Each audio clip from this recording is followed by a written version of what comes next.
Hi folks, welcome back to the BMW stand here at the NEC. We've taken the time to have a look already at BMW's very, very interesting new F900 parallel twin roadster. In addition to that, I guess their sort of bigger brother is the new F900 XR. So that's their sort of middleweight touring bike. They released a kind of concept variant about 18 months ago called the 9 Cento. And I've got to say, when I saw that bike roll up to a special event, it was gorgeous, really cool looking thing. I think it had electromagnetic panniers, if I remember correctly. Sadly, they've not translated that to the road bike, but actually the design language, the profile is very, very similar. And this is, for me, again, is a really interesting, exciting bike for this segment. You know, when you think about what's out there, what's available, I'm not sure this has got any direct competitors. Well, this middleweight touring segment is super popular. There's no doubt. You know, you trace the 900s really popular. You trace the 700s are really popular. People love that type of bike. Yeah, they do. And for good reason as well. They go really well. Yeah. They actually pretty much handle like a naked. Yes. You know. Well, they're not. I mean, you know, traditionally. Of course, Multistrada 950 yes. as well. Yes. Really great bikes, Yeah. and you know, people are wanting to put a lot of mileage on. I mean, I've done quite a few ferry trips actually recently, and you know what? Not half the dock, but you know, there's quite a few bikes on them, and people are doing a lot more trips. They want something. They need something more comfortable. Yeah. Soft seat, nice riding position, nice screen. Good engine, but also handling well as well, because you know you're going to travel all the way to an Austria for those good roads. Sure. And you know you don't necessarily want the reason a Honda Goldwing, do you? In some respects, you've got, you know, Yamaha have got a lot to be thanked for, I think, because they've kind of driven that market a little bit. But the reality is, you know, the way that manufacturers are looking at the model selection and the type of bikes they're producing has changed enormously. You know, what a lot of people want, including myself, is you kind of want a bit of a Swiss Army knife for a bike. You actually want a bike that you could sit on for 5 hours, but also that if you want to go for a blast, it's agile, it turns well. Yeah. You know, you're absolutely right. If you're going to get on a ferry and I went, you know, south of Spain, I need a screen.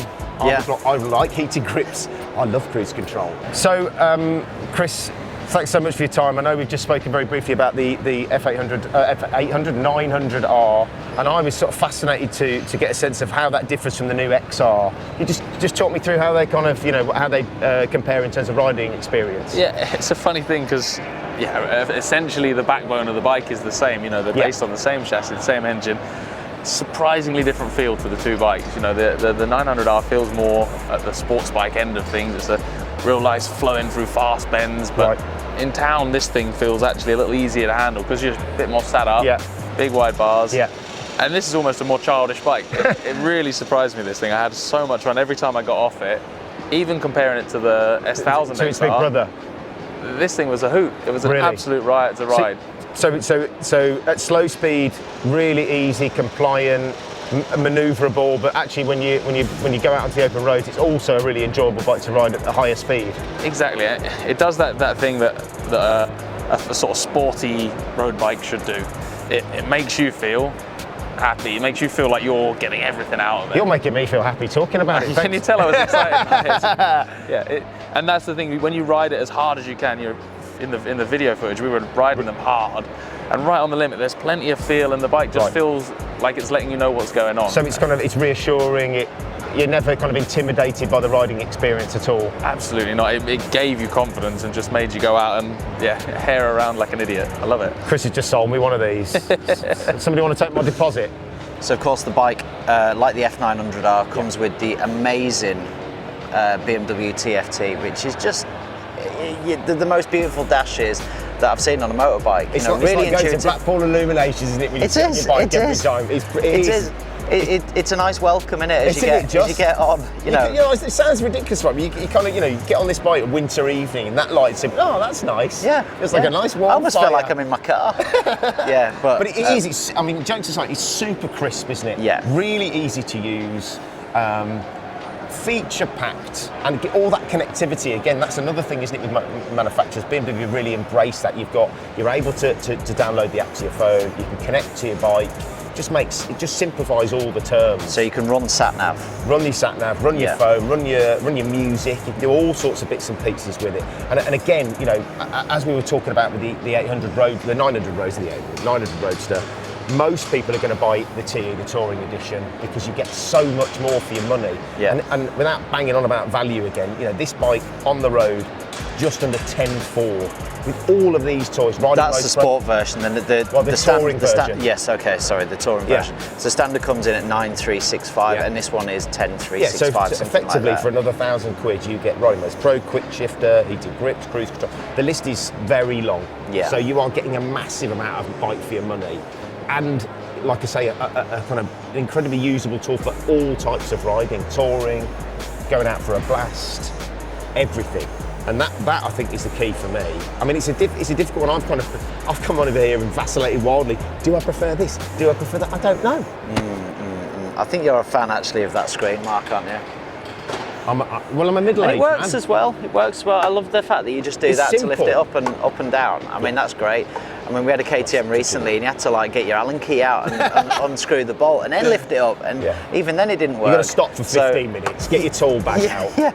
Yeah, in the cold. So this is really, really good. I actually prefer the red, you know, being honest, but it comes in 3 different colorways, doesn't it? So it comes in a red, comes in a grey, and I think it comes in a black as well. No, there's a gold. Oh, a gold. Well, I'm not sure exactly what the BMW terminology for that colour is, but actually, you kind of think gold and you think, yeah, not so much. But in the flesh, that is a very nice looking motorcycle. Yeah. The other thing that they do quite nicely on this bike, and we didn't mention it in the F900R1, is that they do a really nice exhaust. You know, and we've talked a bit about exhaust getting bigger and bigger, and you know, sort of. Let's talk about exhaust. Yeah. So we're talking about exhaust. So it's quite a nice favourite topic.